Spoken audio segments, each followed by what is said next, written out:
April 1945. Berlin lies in ruins. In the bunker beneath the Reich Chancellery, Adolf Hitler is preparing for suicide. He leaves behind a political testament in which he claims he possesses nothing of value other than what belongs to the party. He attempts to exit the stage as an ascetic, a man who sacrificed everything for Germany. But that was a lie. The final, cynical lie of a dictator. At the moment he pulled the trigger, his personal fortune was estimated at hundreds of millions of Reichsmarks. In today's money, that's over $5 billion. Not bad for a man who claimed to live solely on his chancellor's salary, right? But how did this happen? How did a failed artist, who slept on park benches and scraped the bottom of soup bowls in homeless shelters, transform into one of the wealthiest men in Europe? And where did all that money go when the Reich fell? This isn't a story about politics. This is a story about greed, tax evasion, and the largest-scale theft in history. Let's go back to the start. 1907. Vienna.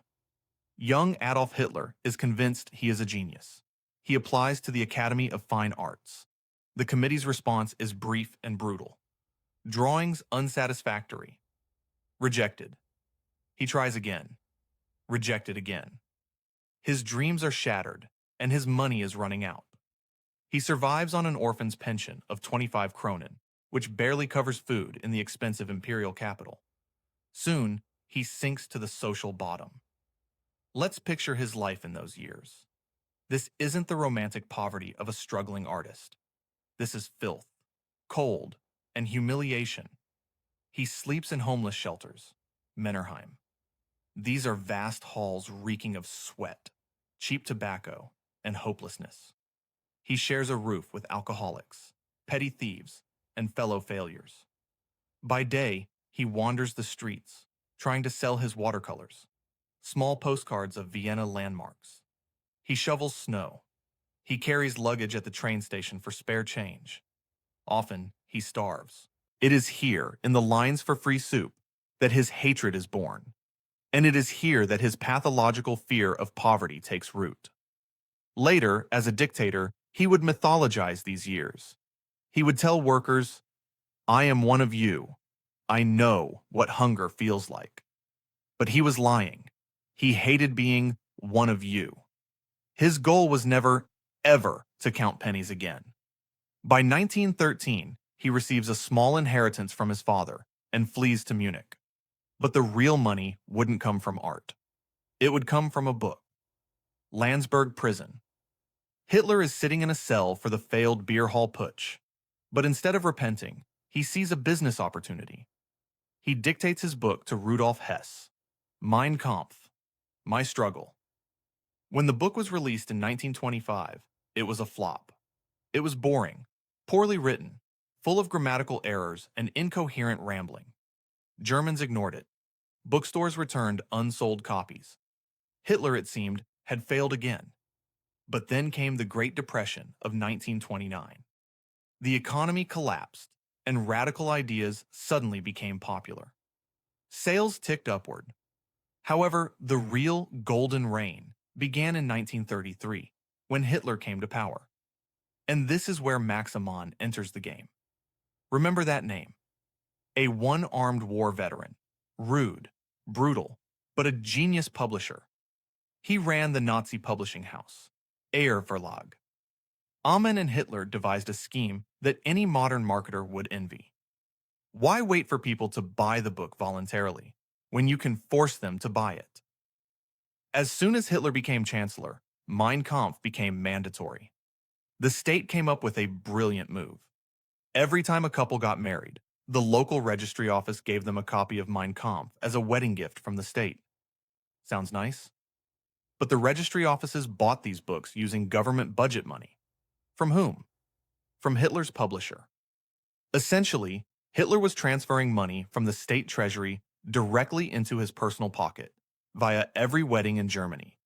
Schools were required to buy it. Libraries. Civil servants had to own a copy to get a promotion. The book became as omnipresent as the Bible. By 1945, 12 million copies had been sold. Hitler received royalties of 10% to 15% on every single book. This made him a multimillionaire. But being rich is one thing. Keeping the money is another. And here, Hitler ran into a problem. Taxes. By 1933, Hitler was already rich. He was earning millions. But he didn't pay a single pfennig in taxes. He believed taxes were for mortals. However, in Munich, there was a meticulous tax inspector named Martin Ludwig. This man, apparently possessing nerves of steel, audited the Führer's income. And in 1934, he sent Hitler a bill. Back taxes for previous years plus penalties. The sum was astronomical. 405,494 Reichsmarks. In today's terms, that's about $2 to $3 million. Imagine the situation. You are a dictator, and you get a letter from the IRS demanding payment. What does Hitler do? He doesn't pay. Instead, the Ministry of Finance intervenes. Telephone justice kicks in. Inspector Ludwig is quietly transferred to a different position and then removed from sight entirely. And the head of the Munich tax office issues a secret decree. Listen to this phrasing. It is a masterpiece of bureaucratic absurdity. All tax obligations of the Führer are annulled from the start. The Führer is henceforth tax-exempt. With one stroke of a pen, Hitler erased his debt and became the only citizen in Germany who officially paid no taxes. His chancellor's salary? Tax-free. His royalties? Pure profit.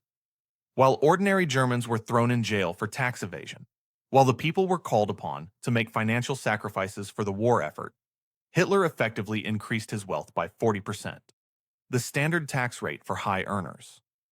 But if you think books were the main source of income, you're mistaken. The most brazen scam involved his own face. Usually, heads of state appear on stamps for free. It's an honor. But Hitler and his manager, Martin Bormann, decided otherwise. Hitler declared that his face was his trademark. And if the state wanted to use his portrait on postage stamps, it had to pay. A secret contract was signed.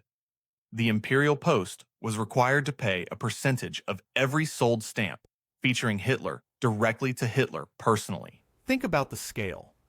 Germans wrote millions of letters. Every postcard, every letter sent from the front to home, every package, that was a coin in the Führer's pocket.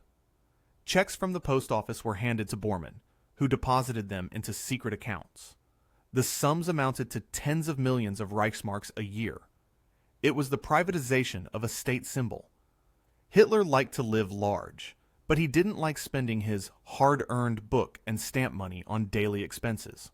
For that, the Adolf Hitler Fund for the German economy was created. Sounds like charity, right? In reality, it was a protection racket. Germany's biggest industrialists, Krupp, Thyssen, Siemens, IG Farben, were expected to pay contributions to this fund.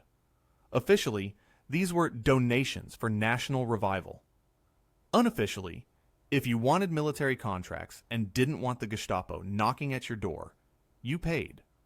Martin Bormann managed this fund as Hitler's personal wallet. Need to build a tea house? Money from the fund? Need new armored Mercedes limousines for the motorcade? The fund. Need to give Eva Braun jewelry or a castle? The fund. Hitler never asked where the money came from. He just signed the bills. The industrialists paid for his luxurious lifestyle, and in return, they received the slave labor of concentration camp prisoners for their factories. The circle was closed. Where did this money go? Look at the Berghof. Originally, it was a modest cottage in the Alps that Hitler bought in 1928.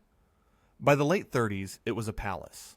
Using party funds and taxpayer money, he rebuilt it. A massive panoramic window that lowered via an electric motor, a technological marvel of the time.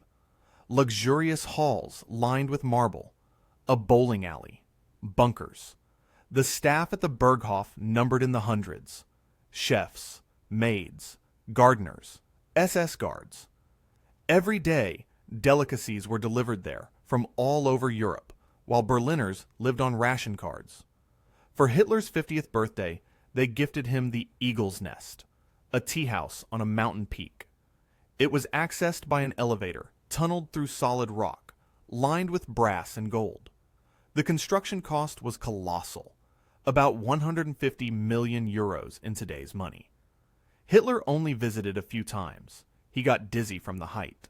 But it was a symbol of his power, a symbol that all of Germany was working to stroke his ego. But Hitler's main passion was art, and here his greed took on monstrous forms.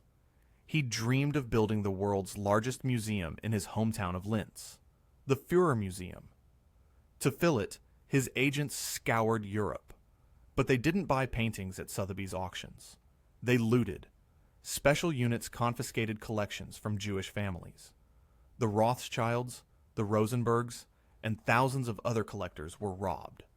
If Hitler liked a painting, it was bought for pennies at gunpoint, or simply seized. His personal collection included works by Vermeer, Rembrandt, Michelangelo. It was the largest art heist in human history. He stored the loot in the salt mines of Altusay, waiting for a victory that never came. Towards the end of the war, Hitler realized the Reich might fall. He needed insurance. Here, history becomes foggy, but the facts are undeniable. Max Amann and Martin Bormann began moving assets. Accounts in Swiss banks, shell companies in South America. Reichsbank gold was melted down, stamped with fake pre-war dates so the Swiss could accept it while pretending not to know its origin. The most terrifying part of this gold was its source. These weren't just bars from the vaults of occupied nations. This was victim gold. Gold crowns, wedding rings, glasses taken from people murdered in death camps. All of this was melted down and settled into secret accounts that Hitler likely had access to. Did he manage to use this money? No. But the network created by Bormann helped many Nazis escape after the war. April 1945. The bunker. Hitler writes his will. He leaves all his property to the party. And if the party is destroyed, to the state. He bequeaths his art collection to the gallery in Linz. Even on death's door, he continues to play the role of a patron, giving away stolen goods. After his suicide and the fall of Germany, the hunt for his money began. The Allies found that the trails led nowhere. Martin Bormann vanished. He died trying to escape, though his body wasn't found until the 70s. Max Amann lost his grip on the finances and died in poverty. Accounts were frozen. Real estate was confiscated. But there was one final irony. The copyright to Mein Kampf passed to the government of Bavaria. The U.S. government seized royalties from American editions of the book, about $250,000, a huge sum back then, and transferred them to a fund for war refugees. Hitler's money went to help the very people he tried to destroy. In Germany, Bavaria blocked the reprinting of the book until 2016, when the copyright expired. Any money that did trickle in was quietly donated to charity. What remains of Hitler's fortune? The ruins of the Berghof, now overgrown with grass. The Eagle's Nest, which has become a restaurant for tourists. A globe sold at auction for $100,000. A red telephone sold to the highest bidder.